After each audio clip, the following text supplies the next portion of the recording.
Hello बच्चों, कैसे हैं आप सब। आशा करती हूँ कि आप स्वस्थ होंगे, मस्त होंगे और अपनी पढ़ाई में व्यस्त होंगे। आपकी इसी पढ़ाई को आगे बढ़ाते हुए आज हम पढ़ने जा रहे हैं एक नया अध्याय, एक नया पाठ, जिसका शीर्षक है स्वामी विवेकानंद।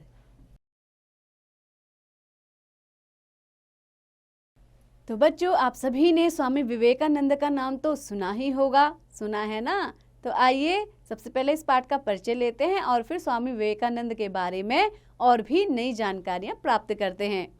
भारत के नवजागरण की शंख ध्वनि करने वाले महापुरुषों में स्वामी विवेकानंद का स्थान अद्वितीय है। बच्चों, नवजागरण यानी कि एक नए जागरण की शंख ध्वनि करने वाले यानी कि उसको शुरू करने वाले महापुरुषों में स्वामी विवेकानंद का स्थान अद्वितीय है।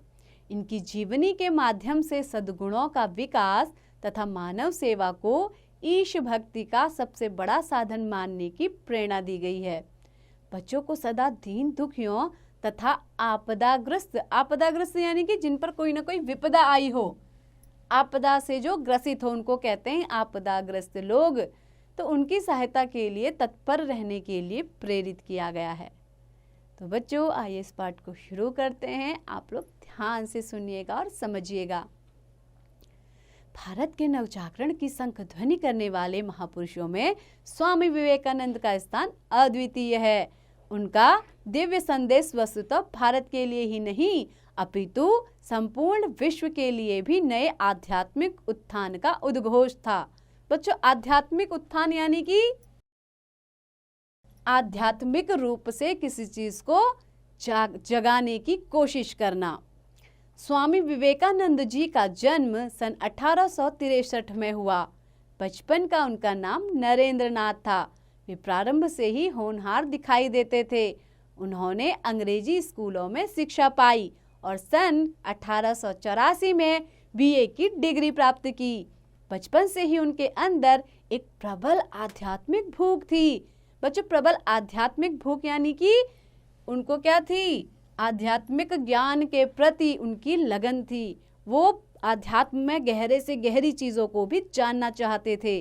कुछ दिनों तक वे ब्रह्म समाज के अनुयायी थे। अनुयायी थे यानी कि मानने वाले, उस पथ पर चलने वाले।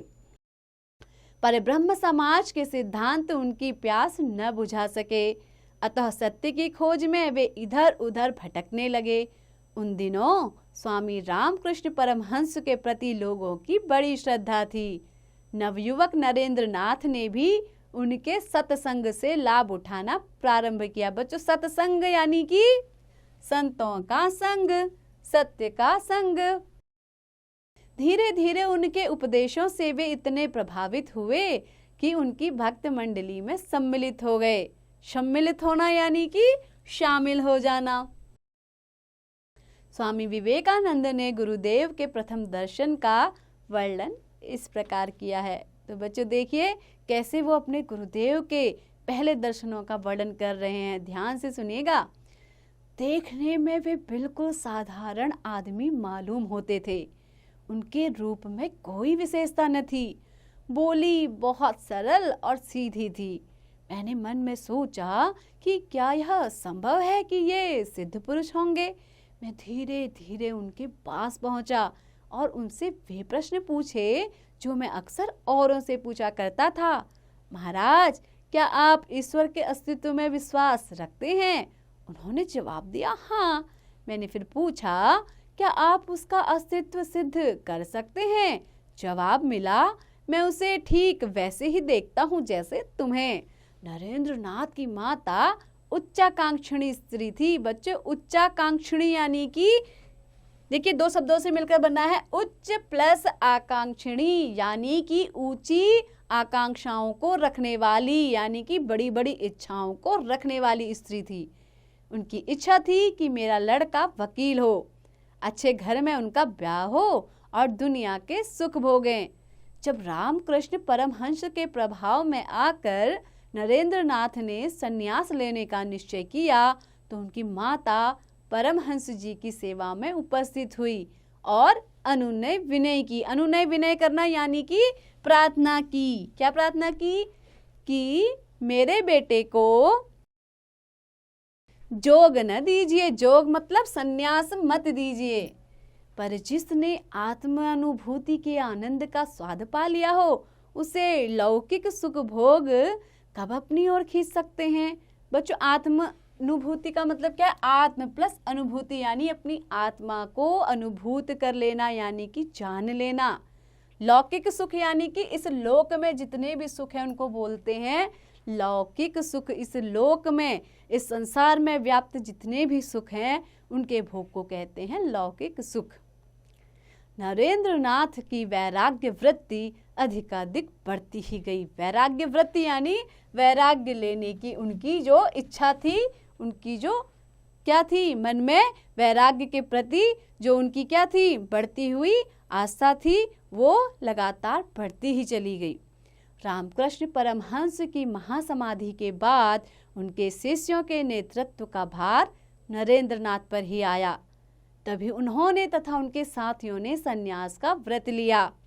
उसके बाद स्वामी जी उच्च आध्यात्मिक ज्ञान की प्राप्ति के लिए हिमालय की ओर चले गए। सत्य की खोज करने के लिए उन्होंने सभी तरह से कष्ट प्रसन्नता से सहे। स्वामी जी ने स्वयं कहा है, मुझे 2-2, 3-3 दिन तक खाना न मिलता था। अक्सर ऐसे स्थान पर नंगे बदन सोया हूँ जहाँ की सर्दी का अंदाजा थर्मामीटर से भी नहीं लगाया जा सकता। कितनी ही बार शेर, बाघ और दूसरे शिकारी जानवरों का सामना मुझसे हुआ। पहाड़ से उतरकर बंगाल, संयुक्त प्रांत, बच्चों संयुक्त प्रांत जिसको उत्तर प्रदेश भी कहते हैं, राजपुताना जिसको राजस्थान कहते हैं, बम्बई जिसका आजकल नाम है मुंबई आदि का उन्होंने भ्रमण किया। भ्रमण करना यानी कि यहाँ उन्होंने यात्राएं की। जिज्ञासु जन श्रद्धावश उनकी सेवा में उपस्थित होते थे। उन्हें वे धर्म और नीति के तत्वों का उपदेश देते थे और जिसे विपदाग्रस्त देखते उसको सांत्वना देते थे। बच्चों, विपदाग्रस्त यानी कि जिनको किसी कठिनाई में, दुख में घिरा हुआ देखते थे, उनको वो क्या देते थे? सांत्वना देते थे। जब स्वामी जी मद्रास में थे तब उनको अमेरिका में सर्वधर्म सम्मेलन के आयोजन का समाचार मिला। भक्त मंडली की सहायता से वे इस पवित्र यात्रा पर रवाना हो गए। उनकी यात्रा अमेरिका के इतिहास की अमर घटना है। यह पहला अवसर था कि जब कोई पश्चिमी जातियां दूसरी जातियों के धर्म विश्वासों के स्वागत के लिए तैयार हुई हों। पहले तो किसी ने उनकी ओर ध्यान ही नहीं दिया, पर सभापति ने बड़ी उदारता के साथ उनकी प्रार्थना स्वीकार कर ली और वह समय आ गया कि स्वामी जी अपने श्रीमुख से कुछ कहें। स्वामी जी ने ऐसी पांडित्यपूर्ण, ओजस्वी और धारा प्रवाह वक्तृता दी। बच्चों, पांडित्यपूर्ण यानी कि विद्वता से भरी हुई, ओजस्वी ओज भरी वाणी में, और धारा प्रवाह यानी कि लगातार बोलने की प्रक्रिया। उन्होंने ऐसा वक्तव्य दिया कि श्रोता मंडली, जो सुनने वाले लोग थे, वो मंत्र मुग्ध से हो गए। यानी कि वो क्या हो गए? सारे उनके जो स्वर की, वक्तव्य की जो आवाज थी उसमें मंत्रमुग्ध यानी कि बेसुध से हो गए। यह पराधीन भारत का हिंदू और ऐसा विद्वत्पूर्ण भाषण किसी को विश्वास न होता था। आज भी उनके उस भाषण को पढ़ने से भावावेश की अवस्था हो जाती है। भावावेश यानी कि भाव में आवेश आ जाता है। कर्म को केवल कर्तव्य समझकर करना, उसमें फल या सुख दुख की भावना न रखना, ऐसी बात थी जिससे पश्चिम वाले अब तक सर्वथा अपरिचित थे। स्वामी जी के ओजस्वी भाषणों और सच्चाई से भरे उपदेशों से लोग इतने प्रभावित हुए कि अमेरिका के अखबार बड़ी श्रद्धा और सम्मान के शब्दों में स्वामी जी की पढ़ाई छापने लगे। अमेरिका में स्वामी जी के भक्तों की संख्या दिनों दिन बढ़ने लगी। चारों ओर से जिज्ञासु, जिज्ञासु जिसको कुछ जानने की इच्छा होती है उसको कहते हैं जिज्ञासु। चारों ओर से जिज्ञासु उनके पास पहुंचते और अपने अपने नगर में पधारने का अनुरोध करते। स्वामी जी को अक्सर दिन भर व्यस्त रहना पड़ता। बड़े बड़े प्रोफेसरों और विद्वानों को अपने हृदय में स्थान दिया और उन सब ने उनका शिष्यत्व ग्रहण किया। शिष्यत्व ग्रहण करना यानी कि सभी उनके बड़े बड़े प्रोफेसर, बड़े बड़े विद्वान उनके शिष्य बन गए। स्वामी जी अमेरिका में करीब 3 साल रहे और वेदांत का प्रचार करते रहे। बच्चों, वेदांत का उन्होंने क्या किया? प्रचार प्रसार का काम किया, उसकी शिक्षाओं को फैलाया। इसके बाद उन्होंने इंग्लैंड की यात्रा की। उनकी ख्याति वहां पहले से ही पहुंच चुकी थी। अंग्रेज उस समय भारत के शासक थे। उन्होंने अपनी ओर आकृष्ट करने में यानी कि अपनी ओर खींचने में स्वामी जी को प्रारंभ में कुछ कठिनाई हुई, पर अंत में इन सब बाधाओं पर विजय पाई। 16 सितंबर 1896 को स्वामी जी लगभग 4 वर्ष के प्रवास के बाद स्वदेश के लिए रवाना हुए। भारत के छोटे बड़े सब मनुष्य उनके यश को सुन सुनकर उनके दर्शन के लिए उत्कंठित हो रहे थे। उनके दर्शन के लिए लाखों की भीड़ जमा हो जाती थी और लोग उनकी एक झलक पाने के लिए मंजिलें तय करके आते थे। स्वामी जी का रूप बड़ा सुंदर और भव्य था। उनका शरीर सबल और सुदृढ़ था। दृष्टि में बिजली का सा असर था और मुखमंडल पर आत्म तेज का आलोक। बच्चों, आलोक यानी कि प्रकाश। किसका? आत्मा का जो तेज है उससे उनका मुखमंडल आलोकित हो उठता था। कठोर बात शायद उनकी जुबान से कभी नहीं निकली। विश्व विख्यात और विश्व वंद्य होते हुए भी उनका स्वभाव अति सरल और व्यवहार अति विनम्र था। उनका पांडित्य अगाध था। वे अंग्रेजी के पूर्ण पंडित और अपने समय के सर्वश्रेष्ठ वक्ता थे। संस्कृत साहित्य और दर्शन के वे विद्वान थे और जर्मन, हिब्रू, ग्रीक, फ्रेंच आदि विभिन्न भाषाओं पर उनका अधिकार था। वे केवल 4 घंटे सोते थे। प्रातः 4 बजे उठकर वे जप और ध्यान में लग जाते थे।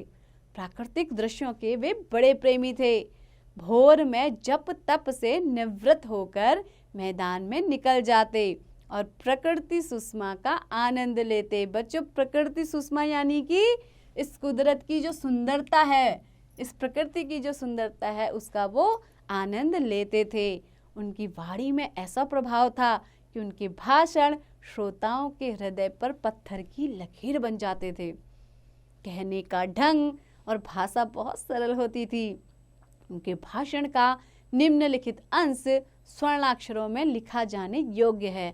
बच्चों, स्वर्णाक्षर यानी कि सोने से बने हुए अक्षर। तो आइए पढ़ते हैं उनके भाषण का यह अंश। तो उन्होंने क्या कहा था अपने भाषण में? प्यारे देशवासियों, पुनीत आर्यावर्त में बसने वाले। बच्चों, पुनीत आर्यावर्त यानी कि पुनीत माने पवित्र, आर्यावर्त यानी कि भारत का एक नाम आर्यावर्त भी है। क्या तुम अपनी इस तिरस्करणीय भीरुता से, बच्चों तिरस्करणीय भीरुता यानी कि तुम्हारा डर, जिसका तिरस्कार कर देना चाहिए तुमने, वह स्वाधीनता प्राप्त कर सकोगे जो केवल वीर पुरुषों का अधिकार है। हे भारत निवासी भाइयों, यह अच्छी तरह याद रखो कि सीता, सावित्री, दमयंती तुम्हारी ही जाति की देवियां हैं।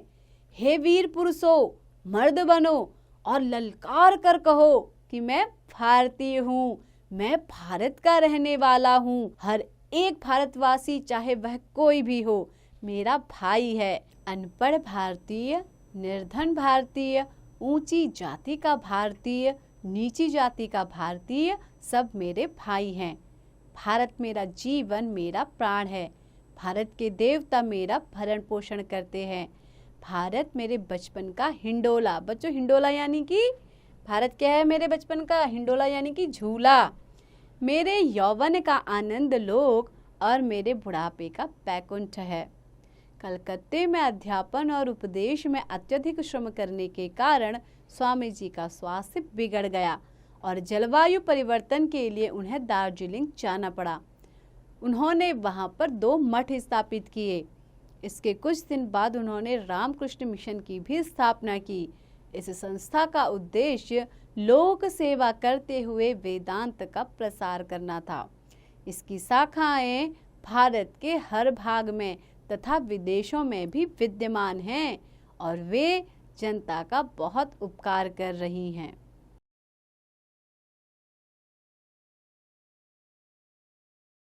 अधिक श्रम के कारण स्वामी जी का स्वास्थ्य बहुत गिर गया। इन दिनों आप अक्सर समाधि की अवस्था में रहा करते थे और अपने भक्तों से कहा करते थे कि अब मेरे महाप्रयाण का समय बहुत समीप है। बच्चों, महाप्रयाण करना यानी कि मेरी अब मृत्यु का समय बहुत ही नज़दीक है।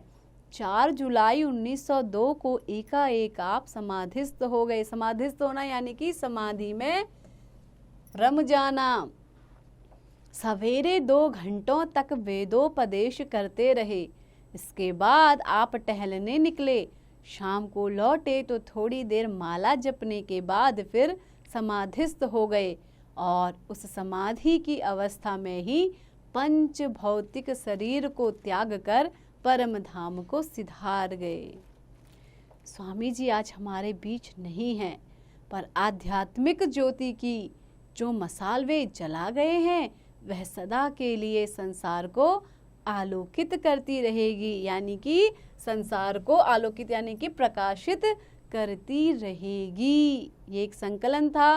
बच्चों, कैसा लगा आपको ये पाठ? आशा करती हूँ कि आपको बहुत अच्छा लगा होगा और आपने विवेकानंद जी के जीवन से कुछ न कुछ बातें जरूर सीखी होंगी और आपको उन्हीं की तरह बनने की कोशिश करनी चाहिए। तो बच्चों, ऐसे ही पढ़ते रहिए, आगे बढ़ते रहिए और अभ्यास भी जरूर कीजिए।